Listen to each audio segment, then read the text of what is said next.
It's time for The World's Gone Mad.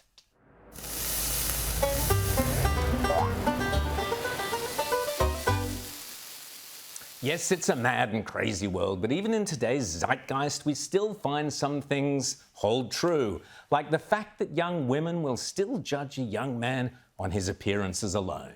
Would you date me? No. Why? One, I'm married, but also you look like you put pronouns in your bio. What? Pronouns? Yeah, you look like a he, him. Yeah, I am a he, him. Yeah, but you look like you tell people you're a he, him. I don't tell people that. You never put pronouns in your bio? No, I haven't. Did you vote for Biden? No, I haven't voted yet. Well, Yeah. you look like you might. So that will scare a guy away from you? That would scare me away from a guy, yeah, big time. Don't want you being a feminist. Fantastic. But is that fair? Can we tell the political leanings of someone just by looking at them? Can we judge a book by its cover? Not according to this young woman who is sick to death of being labelled a Democrat just because of the colour of her skin. Now, don't get me wrong, I was raised to vote Democrat down the ballot, so when I first started, I would say things like, I'm a Republican, but I'm not a conservative.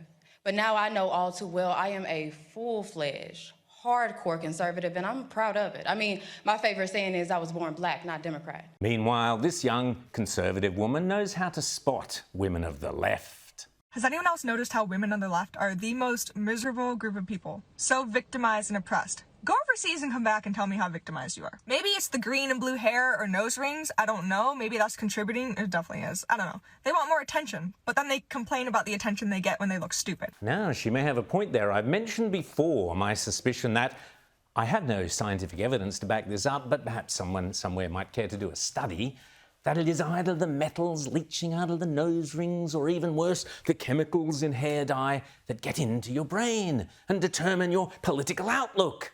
But am I right? I don't want to lose my rights. Like, I'm a trans man and I'm gay and I have been pregnant and I've had an abortion before and I don't want to lose that. I'm afraid of not being able to be myself anymore because from what I've heard, Trump's America doesn't want me to look like this.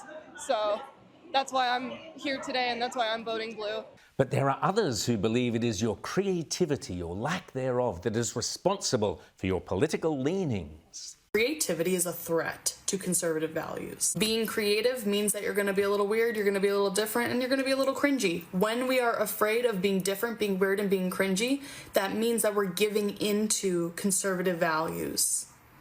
When we repress any part of ourselves, we're giving into current social norms. Weird, different and cringy, but what does she mean by creativity and expressing ourselves in a cringeworthy fashion?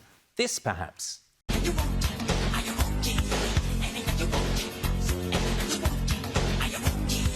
Or this, perhaps.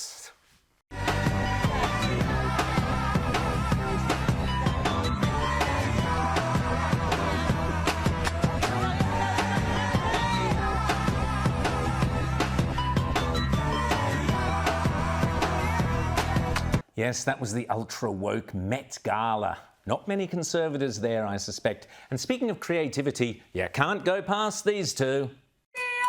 I can't wake up! Wake me up inside! Save me! Call my name and save me from the dark! Wake me up! Save me! And part of being creative is, of course, being fashion conscious. Around a month after I got home from surgery, I went for my first ever bra fitting. I then asked you which colours you thought would suit me best.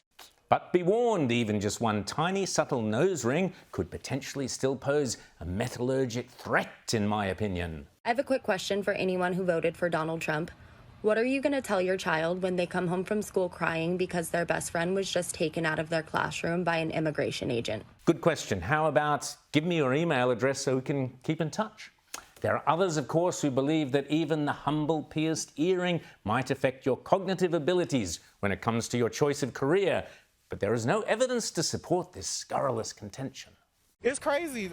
I'm actually doing WGSS as my major, so it's like... What does that mean? What's W? Women's Gender and Sexuality Studies. So, like, this is...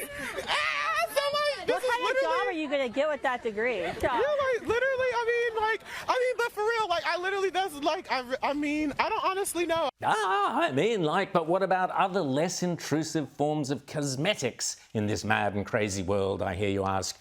Do nails, lipstick, hair implants and so on give any clues as to political leanings?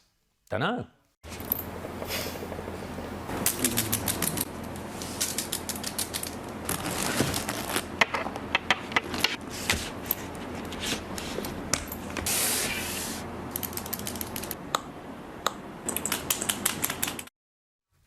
Nice handbags. Other people believe that in this fiercely consumerist society, we are what we eat, and that being, for example, a passionate vegan makes us a better person.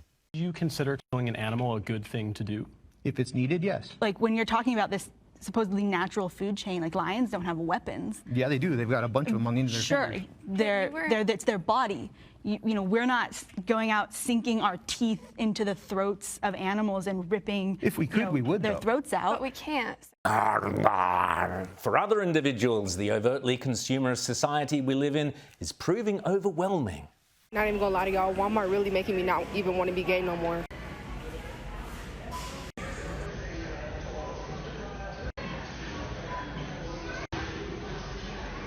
We could just go ahead and skip Pride Month because... Perhaps those rare flashes of common sense and defiance of the woke orthodoxy is why many people, such as the new Canadian Prime Minister, are so keen to censor social media. Here he was in April. Large American online platforms have become seas of racism, misogyny, anti-Semitism, Islamophobia, and hate in all its forms. And they're being used by criminals to harm our children. My government will act.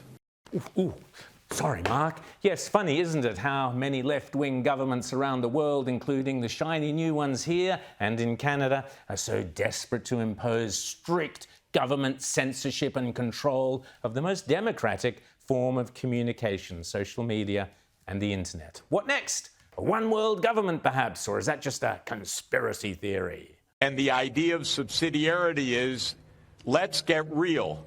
We need governments at all levels. We need a global government, that's the UN.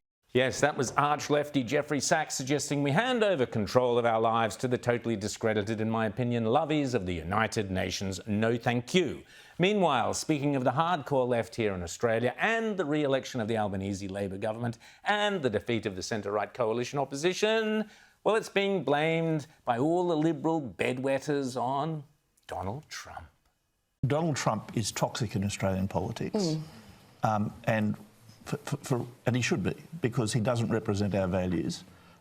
He is as disapproved of by most coalition voters as he is by voters on the left. What absolute nonsense. And that would be George Brandis, the former Liberal Party senator, whose values included helping topple Tony Abbott, the man who'd won a landslide for the Conservatives, in the back, stabbing him in the back and installing the appalling Malcolm Turnbull, who lost all but one of Abbott's seats. So if I were you, I'd take George's political advice with several kilos of salt. But there is more than just political analysis at stake here.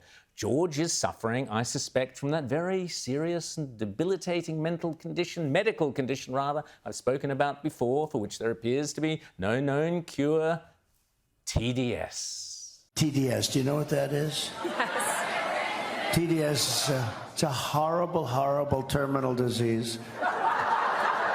It destroys the mind. It destroys the mind before the body, but the body eventually goes. TDS is Trump derangement syndrome. Yes, TDS. The symptoms display themselves in the most peculiar ways. Protesters in Switzerland staged an anti-Trump march wearing giant middle finger hats. OK, other sufferers, such as this young man, once unbelievably a Hollywood heartthrob, simply retreat into a bizarre world of bitterness and paranoia. It's a reasonable theory that Donald Trump is not unlike the spouse of someone who leaves him, perhaps for another, who then murders their former partner because if they can't have her, nobody can. And I think Donald Trump in his solipsism may have that relationship with the world. But if you really want an honest assessment of Donald Trump, ask a New York mafiosi gangster. Here's former Gambino crime family boss Sammy the Bull Gravano admitting Donald Trump was simply incorruptible. I had the power of the unions. I could do all kinds of little things, but I couldn't get to him. He wouldn't bite. He just wouldn't bite. He didn't want to do anything like that. No wonder the left hates Trump so much. Finally, I have to share this with you. Speaking about creativity, someone has taken Liam Neeson's dialogue from the kidnap thriller Taken and set it to music. I don't know who you are, I don't know what you want. If you let my daughter go, that'll be the end of it. But if you don't, I will look for you. It surely is a world gone mad. Thank goodness for social media and democratic creativity.